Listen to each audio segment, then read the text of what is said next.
Continuamos en Foco Político con Carlos del Pozo a través de Ahora TV, Canal 3 Digital, en este domingo por la tarde. Recuerde siempre suscribirse a nuestro canal de YouTube, @Foco Político TV, para que disfrute de este contenido.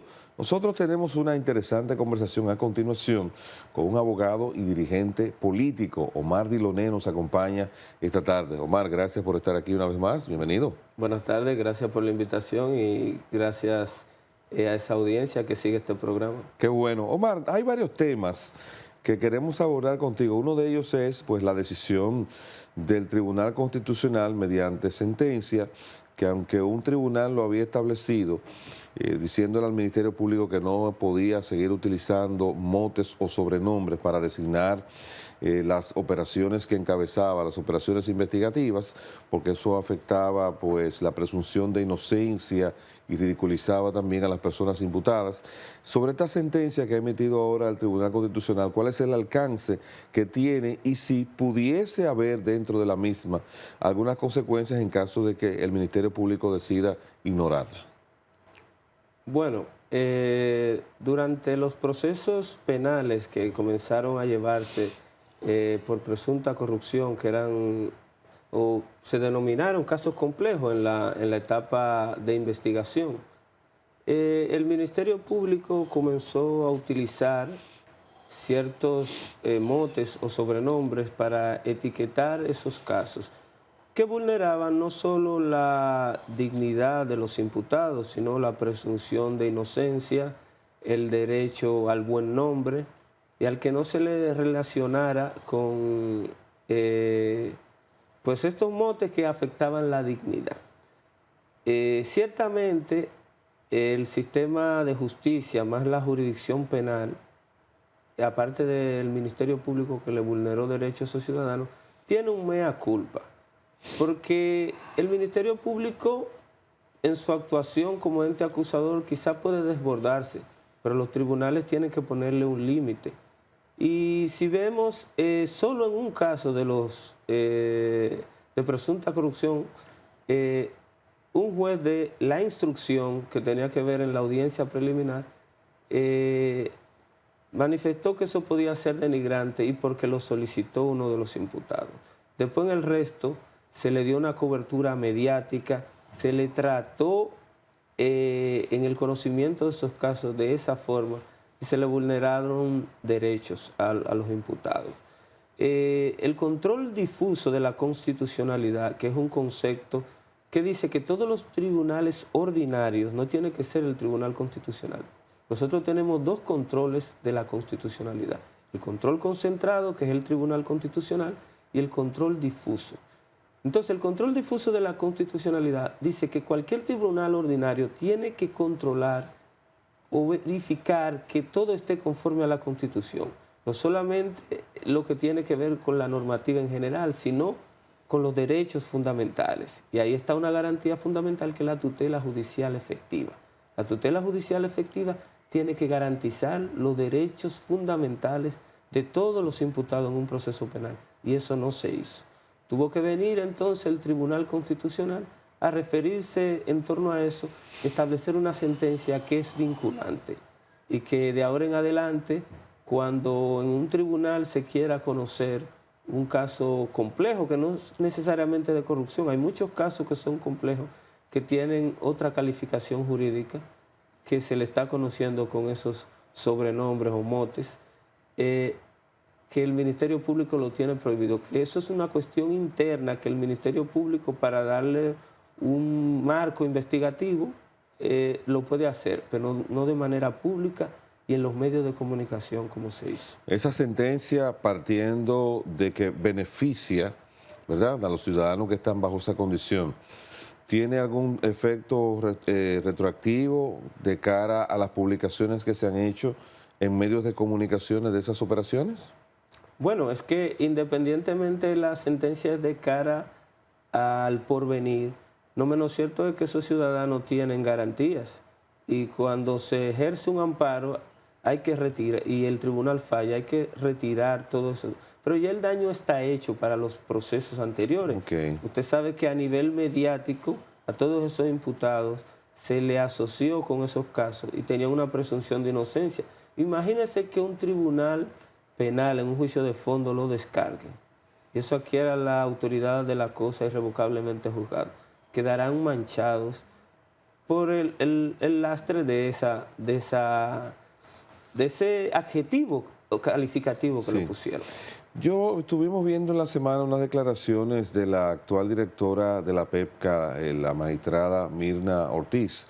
Ella decía que no se le debería prestar como tanta importancia a eso, al nombre de la operación como tal, sino al caso como tal, a los hechos, según lo que decía hecho, a los hechos cometidos.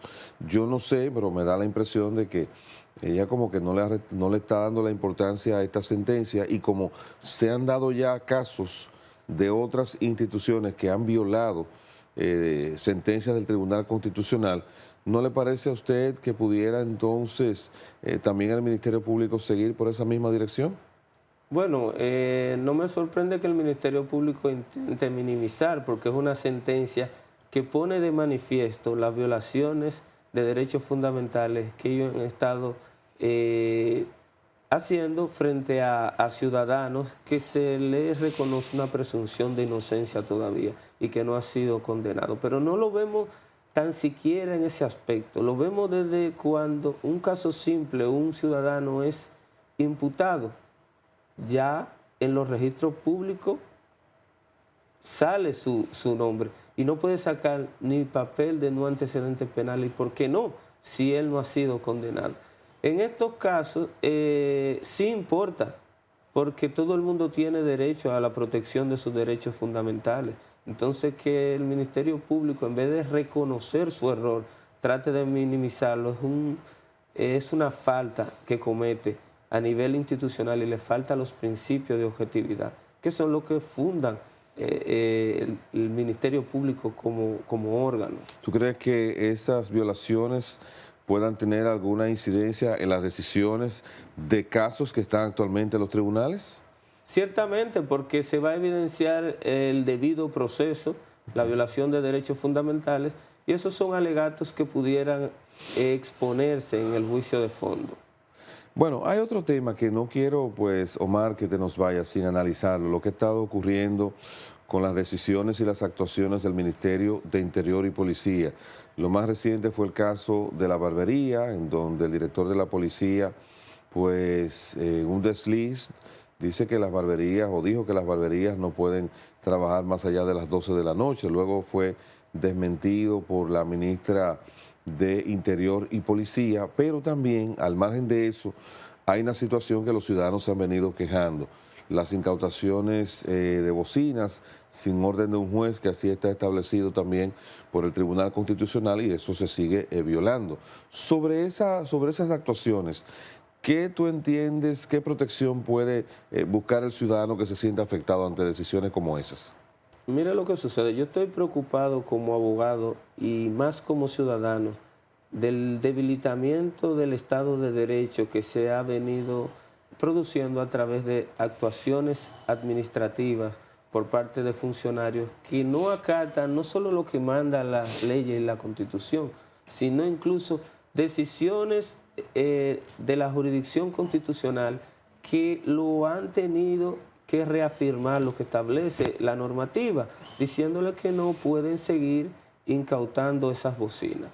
Dado esa situación, la modificación del código, yo soy de los que abogo, que los funcionarios públicos en el exceso del poder también tienen que ser sancionados cuando violan la Constitución y cuando violan preceptos constitucionales. Eso que hacen los funcionarios públicos en el ejercicio de sus funciones se puede verificar como una prevaricación. Usted, a sabiendas de que es ilegal, de que viola derechos fundamentales, usted lo ejecuta porque usted entiende que tiene el poder. Esa sanción tiene que estar establecida en el nuevo código, porque solo se enfocan en las 3 causales del aborto, y eso es importante. Debe buscársele una salida a eso, pero también el Código Penal debe configurar otras calificaciones jurídicas que son de importancia. En este aspecto, los funcionarios no pueden estar violando las leyes y la Constitución, porque cuando usted lo juramentaron, le dijeron, levante su mano derecha, usted juró cumplir la ley y la Constitución. Entonces eso tiene que tener una sanción por parte de los funcionarios cuando se exceden en el ejercicio de sus funciones, porque todo es bajo el principio de legalidad. Usted no puede en su función excederse fuera de la ley. Pero hablamos de sanciones. Sin embargo, Omar, y vuelvo un poquito atrás, hay cerca de 80 sentencias que han sido desacatadas por por las entidades que componen el Poder Ejecutivo. Y eso no ha tenido consecuencias. Que se sigan desacatando acciones como esa que plantea de que no se pueden precisamente incautar bocinas sin la orden de un juez. Y ante eso no hay algo que el ciudadano como tal pueda hacer, el ciudadano que se sienta afectado. Entonces, ¿hacia dónde vamos con el Estado de Derecho desde tu óptica si este comportamiento se sigue fortaleciendo? Bueno, lo que pasa es que la institucionalidad se ha venido debilitando, que los funcionarios públicos no reconocen ni respetan decisiones de un órgano constitucional, como el Tribunal Constitucional, valga la redundancia, y se atreven a desacatarla, e incluso desafían a otros órganos que son garantías institucionales, como el Defensor del Pueblo. Aquí nadie respeta, vamos a decirlo así, la opinión que tiene el Defensor del Pueblo frente a la violación de derechos fundamentales. Lo reciben en la oficina, ciertamente lo escuchan, pero cuando el Defensor del Pueblo sale de ahí, los funcionarios siguen cometiendo la misma falta. Entonces, yo abogo porque, aparte de las 30 que le ponen para que cumpla la sentencia del tribunal. Pero se lo colocan al presupuesto de la institución, no se lo están colocando. No, y también al sueldo de funcionario, porque es solidariamente responsable. Ahora bien, más allá del tema económico para forzar al funcionario, yo creo que debe haber una connotación penal en algunos casos cuando se trate de temas que tienen que ver con libertades fundamentales de índole política.